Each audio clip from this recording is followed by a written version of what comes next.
నిజ నిర్ధారణకు అంతిమ నిర్ణయం డిఎన్ఏ టెస్ట్.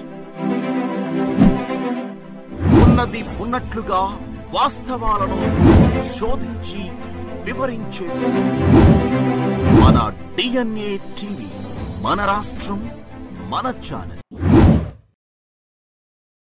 నమస్కారం. మాజీ మంత్రిగా ఉన్నటువంటి జోగి రమేష్ పని పూర్తిగా అయిపోయినట్టేనా?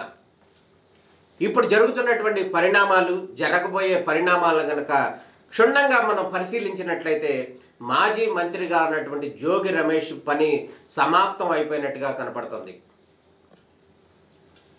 నిన్న మొన్నటి దాకా ఏం చెప్తే అది, ఏం మాట్లాడితే అది ఇష్టారాజ్యంగా గడిచిన వైసీపీలో చలామణి చేసినటువంటి జోగి రమేష్ పని దాదాపుగా అయిపోయినట్టుగా కనపడుతుంది. తాజాగా జరిగినటువంటి పరిణామాలను కనుక గమనించినట్లయితే అగ్రిగోల్డ్ భూములు ఏవైతే ఉన్నాయో ఆ భూములు ఒక పక్కన విచారణ జరుగుతున్న సందర్భంలో ఆ విచారణ సందర్భంలో ఉన్నటువంటి భూములను తప్పించి ఆ భూములను జోగి రమేష్ కుటుంబ సభ్యులు కొనుగోలు చేసి ఆ భూములను వేరే వాళ్ళకి అమ్మటం అనేది క్లియర్గా నేరం కనపడుతుంది.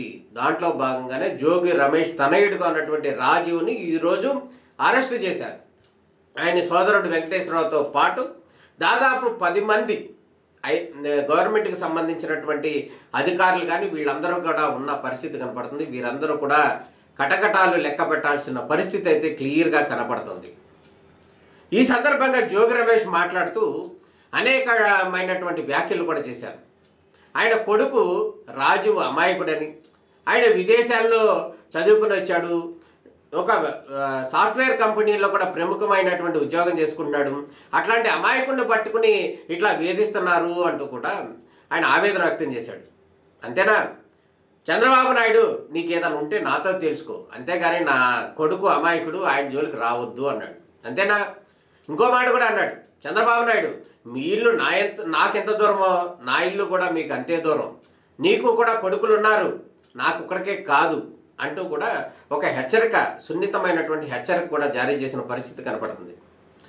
అంటే మొత్తాన్ని కనుక గమనించినట్టయితే జోగి రమేష్ అనే ఒక నేత ఆయన ఇంకో వర్షన్ కూడా చెప్పాడు. ఆయన ఏమంటాడో తెలుసా?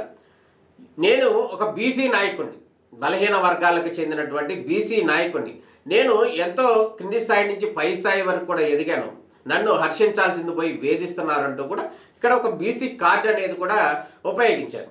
అయితే గతంలో జరిగిన సందర్భాలు, వైసీపీ అధికారంలో ఉన్న సందర్భంలో బీసీ నాయకులు ఒకవేళ తప్పు చేశారో చేయలేదో ఏదన్నా కానీ ఒకవేళ వాళ్ళు అరెస్ట్ అయిన సందర్భాలు లేవా? ఉదాహరణకు కనుక గమనించినట్టయితే ప్రజెంట్ కొల్లు రవీంద్ర మంత్రిగా ఉన్నారు, గతంలో కూడా ఆయన జైలు పాలైన పరిస్థితి కనపడుతుంది. అది కూడా వైసీపీ గవర్నమెంట్లోనే. అంటే ఇక్కడ బీసీ కార్డా, ఎస్సీ కార్డా, ఎస్టీ కార్డా, ఓసీ కార్డా అనేది ఆ కార్డులు అనేవి ప్రస్తుతానికి సాధారణంగా కనిపించవు, పనికిరావు కూడా. నిజంగా నేరం చేస్తే ఆ శిక్షార్హులుగా పరిగణించాల్సిన పరిస్థితి కనపడుతుంది. అది ఒక వర్షం. ఒక సందర్భంలో కనుక ఈయన ఒక స్థాయి నాయకుడు, ఒక జాతీయ స్థాయి నాయకుడిగా పెద్దగా మాట్లాడేటటువంటి చాలా గొప్ప వ్యక్తిగా జోగి రమేష్ని చెప్పుకోవచ్చు. ఎందుకంటే ఆయన ఎమ్మెల్యేగా ఉన్న సందర్భంలోనే ఒక ఆంధ్రప్రదేశ్ ఉమ్మడి రాష్ట్రానికి కానీ మొన్న 2014 నుంచి 19 వరకు కూడా ముఖ్యమంత్రిగా పనిచేసినటువంటి నారా చంద్రబాబు నాయుడు ఇంటి మీద ఎంతోమందిని తీసుకుని వెళ్ళి దాడి చేయడానికి ప్రయత్నించినటువంటి ఏకైక వ్యక్తి జోగి రమేష్ అండ్ అనుచరులు. అంతటి కార్యక్రమానికి పాల్గొన్నటువంటి జోగి రమేష్కి తదుపరి రోజుల్లో రాష్ట్ర మంత్రిగా కూడా అవకాశం ఇచ్చారు జగన్మోహన్ రెడ్డి గారు. అంతేనా? గతంలో త్రిపులార్ని దుర్భాషలాడుతూ, ఒక సభలో దుర్భాషలాడుతూ మాట్లాడిన సందర్భంలో కూడా జోగి రమేష్ని అప్పటి ముఖ్యమంత్రి జగన్మోహన్ రెడ్డి అభినందించారు, ఒక రకంగా ప్రోత్సహించారు అనేది అయితే క్లియర్గా కనపడుతుంది. గత గవర్నమెంట్లో జగన్మోహన్ రెడ్డి ముఖ్యమంత్రిగా ఉన్న సందర్భంలో జోగి రమేష్ ఆడిందే ఆట, పాడిందే పాట అనటంలో ఎటువంటి సందేహం లేదు. జోగి రమేష్కి సంబంధించినటువంటి 2-3 అంశాలను కనుక గమనించినట్టయితే ఆయన పెడన ఎమ్మెల్యేగా ఉన్నారు, కానీ నివాసం ఉండేదేమో ఇక్కడ మైలవరం నియోజకవర్గ ప్రాంతం. అయితే ఇక్కడ మైలవరం నియోజకవర్గానికి సంబంధించి వసంత కృష్ణ ప్రసాద్ ఈ స్థానిక ఎమ్మెల్యేగా ఉన్నారు.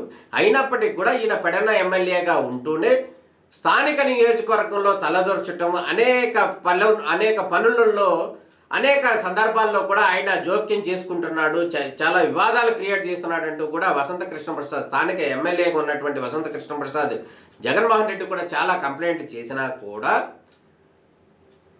జోగి రమేష్కి ఆయన ఎంకరేజ్ చేశారు. అంతేనా? పెడన నియోజకవర్గంలో ఆయన ఎమ్మెల్యేగా ఉన్న సందర్భంలో ఆయన మట్టి అమ్మటం కానీ, ఇసుక అమ్మటం కానీ, ట్రాన్స్ఫర్లు చేయడంలో కానీ చాలా రకాలైనటువంటి ఆరోపణలు వచ్చాయి. అదేవిధంగా ఇసుక మట్టి వ్యవహారంలో కనుక చాలామంది దగ్గర డబ్బులు తీసుకున్నాడు అంటూ కూడా చాలా రకాల ఆరోపణలు వచ్చాయి. ఇవన్నీ పక్కన పెడితే మొన్న ఎన్నికల ముందు 2014 ఎన్నికల ముందు ఆయన జోగి రమేష్ని తీసుకొచ్చి పెనంలూరులో పోటీకి సిద్ధపెట్టారు.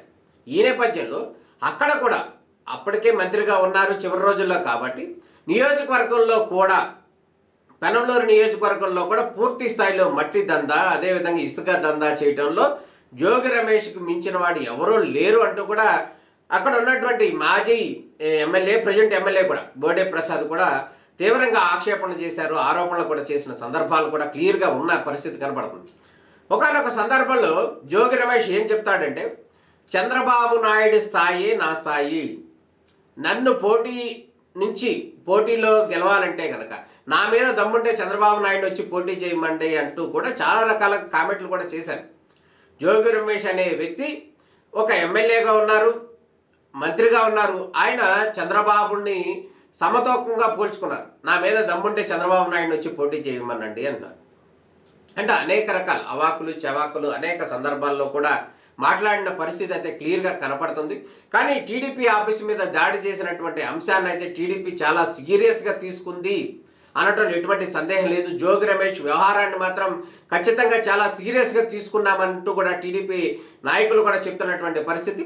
ఈయన అధికారంలో ఉన్నప్పుడు ఈయన చేసినటువంటి కుంభకోణాలు కావచ్చు, అవినీతి కార్యక్రమాలు కావచ్చు, వీటన్నిటిని కూడా పూర్తి స్థాయిలో వాటిని నిగ్గు తేలిస్తాం, జోగి రమేష్ని కటకటాలు వెనక పంపిస్తాం అని కూడా టీడీపీ నాయకులు క్లియర్గా చెప్తున్నటువంటి పరిస్థితి కనపడుతుంది. అందులో భాగంగానే ఆయన చేసినటువంటి కొన్ని అవినీతి కార్యక్రమాలు కూడా వెలుగులోకి వస్తున్న నేపథ్యంలో తాజాగా ఆయన కుమారుడు రాజీవ్ని కూడా పోలీసులు అరెస్ట్ చేశారు. ఇది రాజకీయంగా కూడా ఒక బిగ్ స్టెప్గా చెప్పుకోవాల్సిన అవసరం కనపడుతుంది.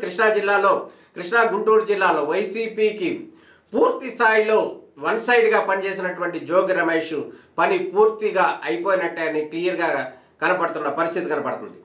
నమస్కారం.